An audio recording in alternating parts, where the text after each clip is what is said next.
Does your metabolism suck? Are you sick and tired of being sick and tired? Do you want off the diet roller coaster? Do you wish there was a simple solution to get you healthier, smaller, and have more energy? Hi friends, I'm Jolene, a nutritional therapy practitioner, a wife, a furry guardian, and non-bendy yogi. Like you, I spent years chasing skinny instead of health, until I finally learned there was more to getting healthy and smaller than just eating less and moving more. Welcome to Holistic Health Made Simple podcast, where I share all the tips, tricks, and science to set you free from the overwhelm of diet culture and the frustration with the ever-changing health rules. I go beyond the calorie and diet dogma to equip you to be healthy through simple changes to real food, mindset, and lifestyle. Are you ready to learn how to tailor your journey to you and your current health for solutions that are broken down into simple steps to make it easier to implement? Results that are undeniable, like more energy, improved mood, better sleep, and fat loss? This is the podcast for you. Pop in those headphones, take a deep breath, and let's get healthy. Hey there. Did you know that weight loss is tied to gut health? Really, it really is. So when one of the steps on my path is gut health, it's there for a reason. Without a healthy gut, we are not healthy. Both physical and mental health is dependent on our dietary intake. It's also dependent on the manipulations or what happens to that food by our gut microbiota. Our gut microbiota plays a huge role in digestion, nutrient conversion, absorption, and detoxification. It does more than that, but those are the main things that we look at when we talk about manipulations of the foods that we're eating. Research has found that the makeup of the diversity, meaning all the different strains of our gut bugs, is based on the diets we eat. The composition actually will change drastically when we switch to a new diet or a new way of eating. So that's really good news. And it only takes about 14 days for the gut microbiome to kind of change, or the gut bugs to get a new diversity after we change the way we're eating. This is what we know so far from current research. The baseline gut microbiota, which is, remember, that's that fancy name for the big giant gut bug zoo ecosystem that lives inside of us. So if we look at the baseline of the gut microbiota, it outperformed any other factor in predicting individuals' weight loss. It's also good to know that as weight loss happened, there was a change in the abundance of certain strains of gut bugs. Meaning they're looking at the gut health and the strains of bugs that are there, and it could predict if you were going to lose weight easier or it was going to be more difficult. But as the weight was lost, the balance of those different strains changed, which is a good thing. So obese individuals had the smallest variety or diversity of gut bacteria. They had a higher amount of a certain strain called firmicutes, which is a type of bacteria that is thought to cause weight gain, specifically by sucking out even more calories out of the food.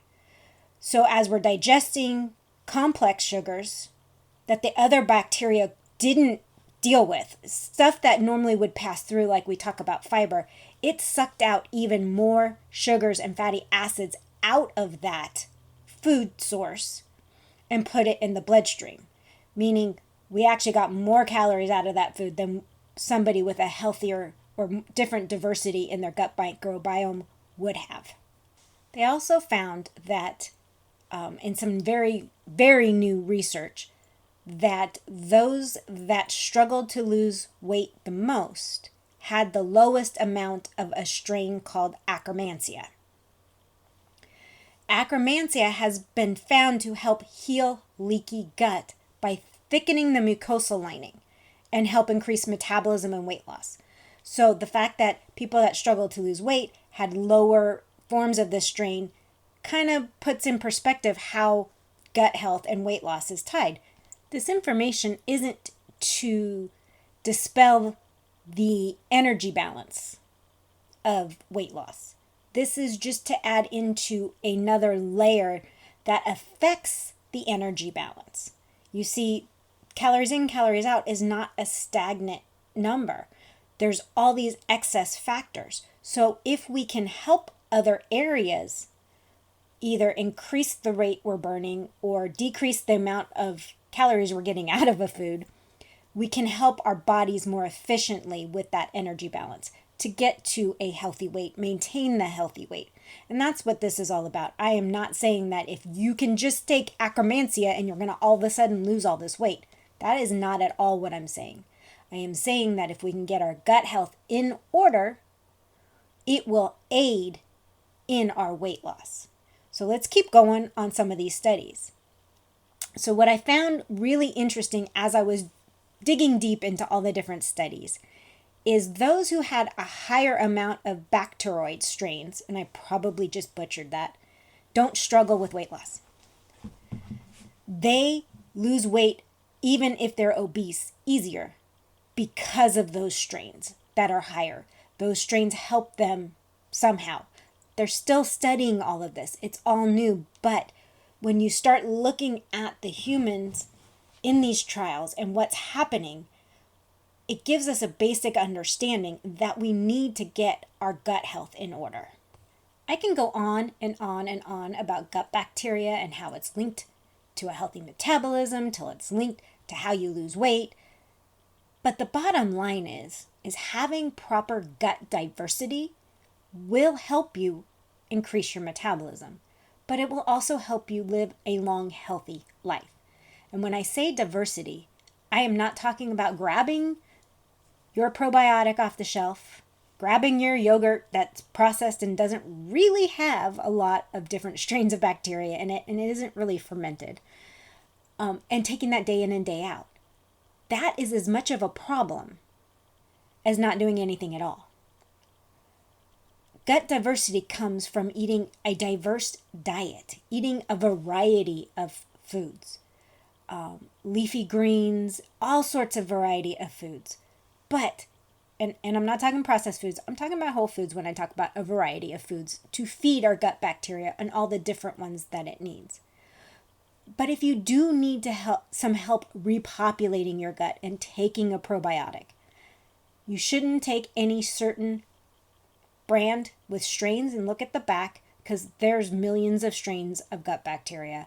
They are finding new ones all the time. So we don't even know how many are out there. But look for a handful. Get 3 to 4 different probiotics and cycle through them every 30 days. Do not focus on having the same probiotic that you are ingesting day in and day out. That disrupts your gut microbiome and balance because it's not giving you diversity. There is not enough strains in that probiotic to diversify the gut. It only has what's in that one. So we want to get a variety if you're trying to populate it that way. Let's think of some other ways of doing it. So let's dive into that next. One of the first steps in trying to get your gut healed and repopulated is doing your best to cut out added sugar and processed foods. Sugar and processed foods tend to feed the types of bacteria that throw us further into dysbiosis. So we want to stick to real whole foods when we're trying to get in balance. There are things that you can have occasionally, some of the time, maybe once a week. But when we're trying to work on getting this balance, we want to stick to whole foods as much as possible to feed and balance out our gut bacteria. The different strains will take what they need from that real whole foods. If you suspect a leaky gut, or you know you have some issues of that nature, try to source out some Akkermansia. It's not as easy to find. It's a newer strain on the market, but there is one in the US at least for 30 days. Just to help populate what's going on there. 30 to 60 days, especially if you do know you have leaky gut, maybe a 60-day round.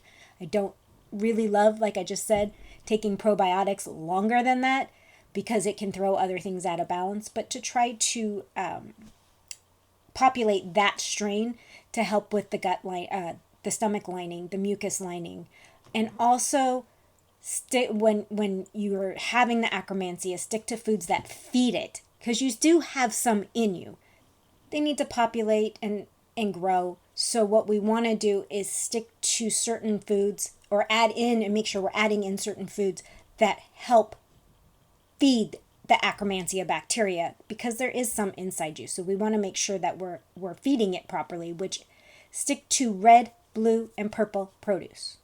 The ones heavy with polyphenols. They will help Akkermansia populate and get back into a more positive balance. So what else can we do to help diversify our gut bacteria or help feed the good stuff and balance it back out? For decades, we have been told to eat plenty of fiber because it helps feed the gut bacteria. However, there's a recent study that while fiber does feed the gut bacteria, there's also another way. Yay for those of us who do not do well with an abundance of fiber. Some of us only do well with a little bit of fiber. We don't do well with an abundance of fiber. And if you're curious about my whole fiber theory, go back to an older episode about fiber that I did. We are now going to enter the crazy world of ferments. A 17-week study found that fermented foods and drinks outperformed increased fiber intake for diversifying and increasing the gut microbiome.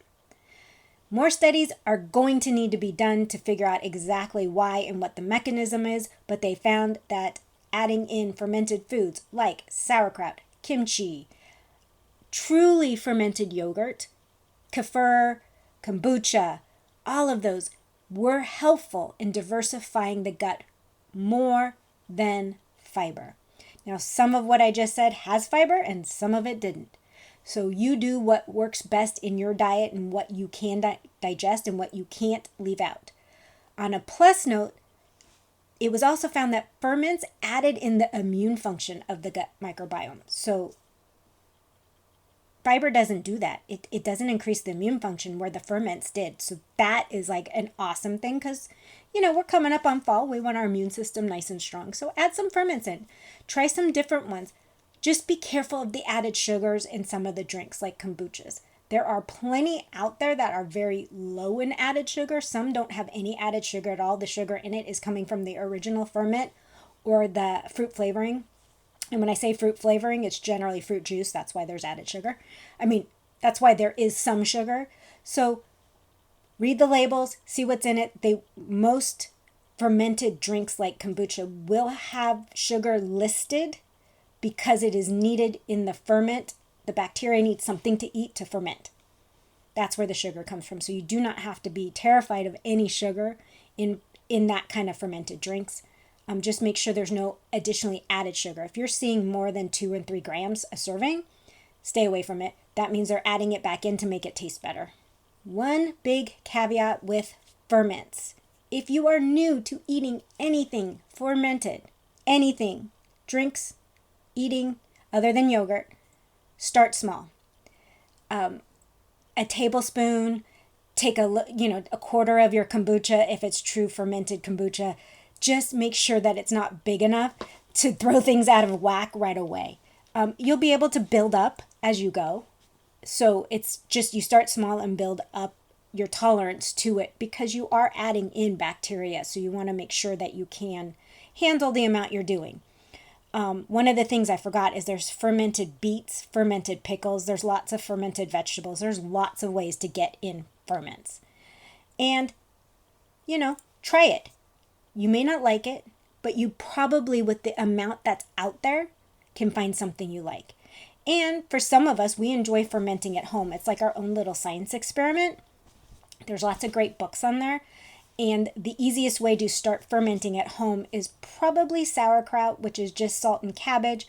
Or if you want to try making your hand at making your own kombucha, it's really fun. And you just get a starter kit off of something like Amazon. I'll throw a link down below of one of my favorite suppliers off Amazon so that you can try to make some of your ferments at home. To wrap it all up, just know that diversity in your gut and having a healthy gut so that we're feeding them, it's in balance, and we have the right diversity can aid in weight loss. It is not going to be the make or break, but it will aid there. And also when you're healthier, like I said in previous episodes, your metabolism works better and everything works more efficiently. So you're able to start losing weight and being healthier and your immune system works. There's so much with gut health and weight loss. This is just one episode on a specific way your gut health affects your overall health. and we will be going into many of them. But for today, friends, do your best to eat a diversified diet, introduce new foods regularly, rotate through them. Don't try to eat the same things every day, every week. Even if you cook it a different way, it's still the same food.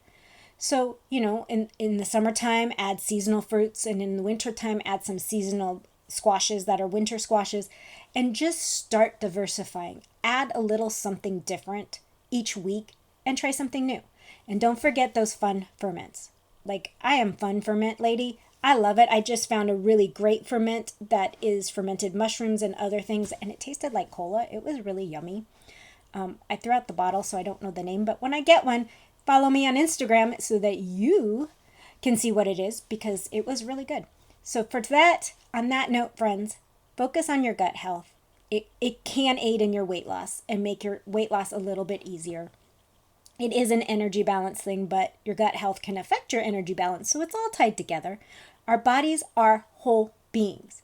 We've got to stop looking at things individually as sections and segmentizing what's going on and start looking at the whole body from top to bottom. On that note, friends, thank you so much for joining me today. I will see you next time. Bye. Thank you for joining me today. I hope you enjoyed the episode and it provided value that you can take into your own health journey. I would be incredibly grateful if you could help spread the word.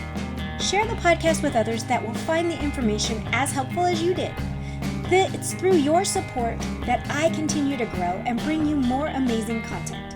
If you have a spare moment, I would truly appreciate it if you could leave a review. Your feedback means the world to me, and it also helps others discover my show.